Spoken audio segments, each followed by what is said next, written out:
Thanks to SimpliSafe for sponsoring this video. When you come in the basement from outside, this room right here that's going to have the washer and dryer in it, this has a concrete slab. Now it's really crude, but it's concrete. When you come into this part of the basement, it's a step up, and this is some sort of a framed up floor of some sort. When you come into the, I'll call this the main part of the basement, the first room in the basement, this too is plywood on some sort of framing. And you can see around the edges this dark stuff, so that's kind of a moldy mess. I think what's going on underneath this wood, this is either built right on the dirt or it is built on a slab of concrete basically, and it's not letting it dry out, so it's just a nasty mess. So I think I'm just going to tear all this up and see what's under all of this.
Thank you to SimpliSafe for sponsoring this video. SimpliSafe is an easy-to-use, customizable home security system that is free from contracts and hidden costs. After setting up your system, your home is monitored 24/7 with the ability to check in at any time on your phone. They have sensors to cover every window, room, and door, plus lots of great extras like water sensors, smoke detectors, HD cameras, and doorbell cameras. Systems can be designed and ordered on the SimpliSafe website and quickly shipped to your door. They've also launched a new wireless outdoor security camera that features an ultra-wide 140-degree field of view so you can keep a watch over your entire outdoor space. It includes 8x zoom and a built-in spotlight with color night vision. Two-way audio lets you listen as well as speak to someone on your property. SimpliSafe's interactive monitoring service begins at only 50 cents a day. For this low price, their team of professionals will call the police if alerted to anything. With having a home and a family, a security system was high on my priorities. SimpliSafe offers quality equipment at a fair price that is simple to use. Combine that with the protection it offers at 50 cents a day, and I was sold. It took me no more than an hour to set up the system, with most sensors mounting with adhesive back strips, and connecting the sensors to the base station is intuitive using the keypad.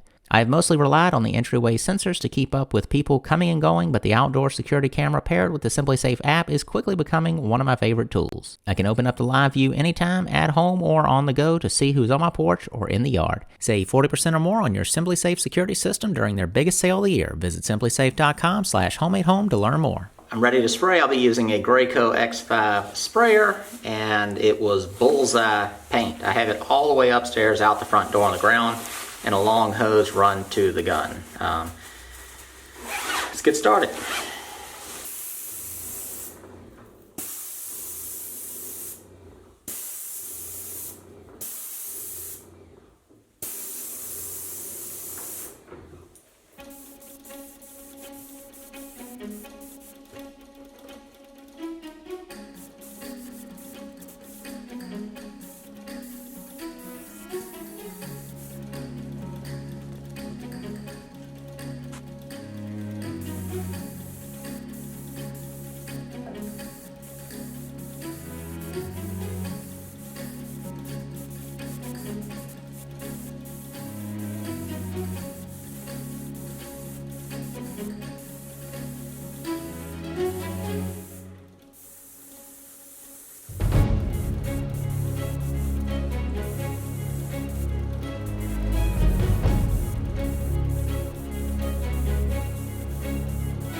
let's get rolling painting the floor. We're going to be using this paint.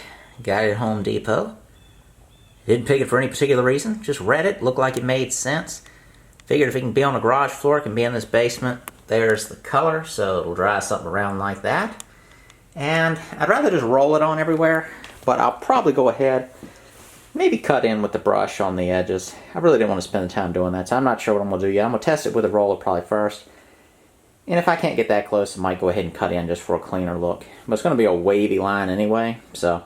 And then I'll overspray it onto the floor just a little bit, so that'll make it a little cleaner looking if I was just to roll and just roll a straight line close to the wall, but not against it to where I'm rubbing on the wall. So let me get my things together.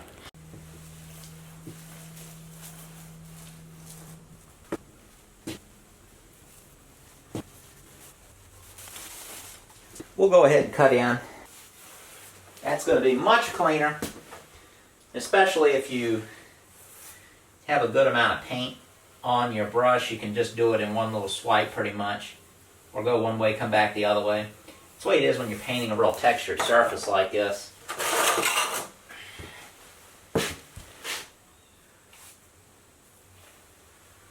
A lot of these corners are kind of radiused.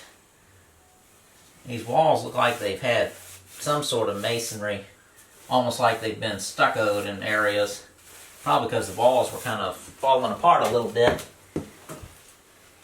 And that was probably smeared on to keep it from doing something. It's the way houses like this are. They're always just a huge, weird mystery of ugly decisions. So that usually means somebody's trying to solve some sort of a problem. And a lot of people, when they watch videos like this, they question every single little thing they see in terms of the way the house was built. And you just can't do that. I think people lose, they don't have a frame of reference for the people who probably did the work. Which means they did something with probably zero money, or a very tiny amount of money, and not a lot of experience. And you're watching this video now, but it used to not just be that easy just to watch some video like this and go, oh yeah, I think I can do that. Information was, was on lockdown a lot more. You had to learn how to do everything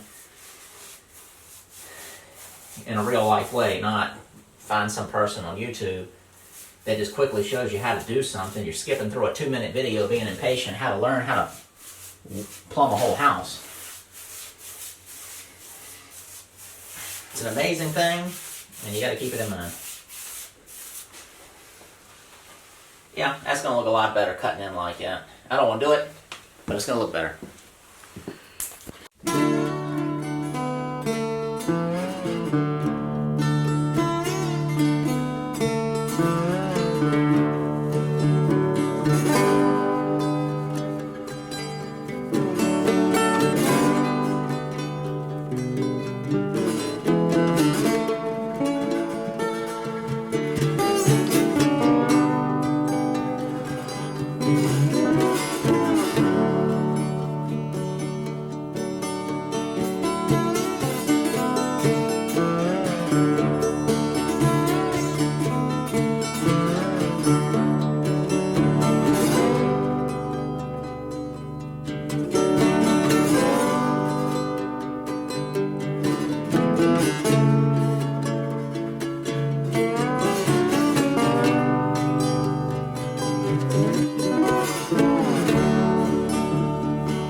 All done. I think it went out of focus on that last one.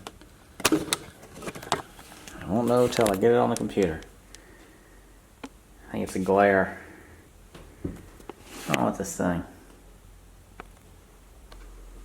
There's the focus. So, painting myself back to the staircase, and things are looking much better.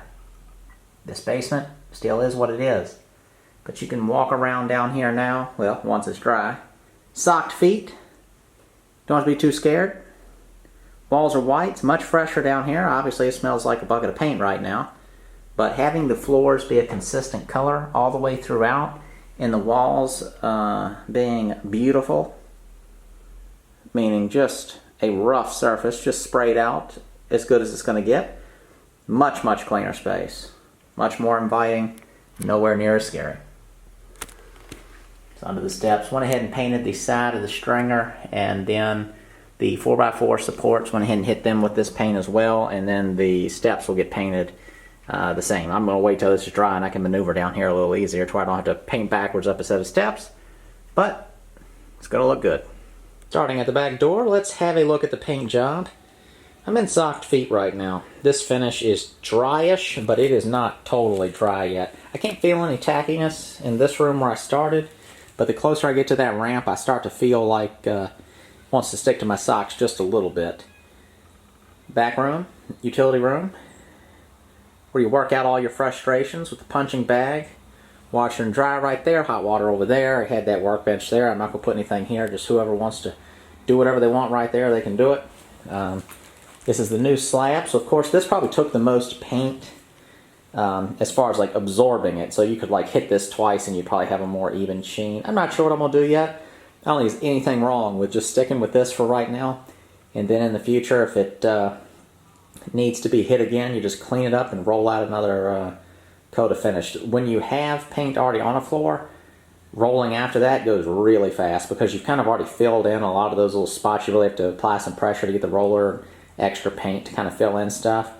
Bare concrete or rough concrete will take a lot more than a smoother concrete, and having the paint really smooths things out. Everything, you know, once you start to get to this ramp, it's a little more wet feeling, and you can see kind of in here the unevenness still drying after a couple hours. The concrete slab itself is fairly cool. The day is not too bad, but it's fall time, so it is cool, but the slab itself is cool. So it'll, over the next couple hours, probably dry up. And then some of the areas where there's like some indents in the concrete, it's probably, you know, it could be a ½ inch of paint in some of this stuff. So that'll just kind of drop over the next couple of days, no big deal. But the bulk of the paint, perfectly fine. And really like the way the steps turned out, just having hit the stringer with the floor paint, the 4x4s with floor paint. I'll end up putting the handrail up there. The step treads and risers themselves are going to get painted. But just, you know, like this entire area right here, if y'all remember this, it was like a walled off, and it was like this like rough little closet that came all the way here. Just opening it up, man, I can't even remember. I think there was like a wall right here and some shelves built in. You know, there was the termite floor here, which turned into a dirt floor. That room over there is pretty much the same, except it's just been cleaned up. New water heater, new connections for washer and dryer and plumbing. But man, look at this. Let me see if I can get in a good position to show it all. I mean, this really opens up the possibilities of what this basement looks like. And if you were the people who owned this house before, and you walk down here, I mean, this thing stank. It was moldy because of the weird floors they had down here. I mean, this is nice. Once you get that new air handler in here, the air is going to be conditioned down here, so it's not going to be any kind of a moisture issue. Again, I know I've said it a million times. Gutters on the house, won't have any kind of water coming in through the foundation. And even if it does, it's just, you got to expect it when you have a house like this, that might be an issue. So you just kind of take it into account. You know, something like this. I mean, if I was going to be down here, I'd end up turning this into some sort of little shop, hanging out, TV, some little workbenches for doing smaller projects, you know, some sort of a game room, some sort of little sitting area watching TV. I think I said that already. You know, I'd probably have like lawn tools and stuff in here, and then your laundry room. You know, just kind of whatever it is you wanted. And you've got, of course, you got the spot under the porch out there. And then there's this back room here to store things, but I'm very pleased. I mean, I'm walking around in socks in a place that you used to feel like you had to have a respirator on just to go. And I'm in socked feet. I'm seeing how many times I can say socked feet in this video. I think that is pretty much it. Major transformation, at least in my mind, happening to this basement. The only things I may do, you never know if I might have to address some sort of further electrical issue after the inspection. Going to get the new air conditioner most likely. This door and the jambs themselves, I really haven't decided yet. This door, if you remember, it had that like 6-inch rise right here, and the previous people had cut this out. I think they had a dog, so it was allowing the dog to be able to keep this door shut but allow the dog to go back and forth between these rooms, so they just cut it out. And then this door here is just really short, and it has that little step up right there, so you step there and it's just really easy to bang your head. So I think what I'm going to do, I've already said it before, is just get rid of these blocks up here and just frame in for a taller door. So it'll just be a normal door that shuts right to where you can get in and out through there and not have to always go through the house to get into the basement. As it is right now, you can't come in from the outside if it's locked. I think that is enough talking about it. It's obvious I'm pleased. Hope you all are too. Well, thank y'all for watching to the end of the video. This marked the 50th episode of this house. It has been quite a long haul. Appreciate y'all watching. Been getting a lot of questions on how to get houses like this and just cheap houses in general. You can check out the link in the description below to my book, Cheap Houses, How I Find and Buy Inexpensive Real Estate. Thanks again.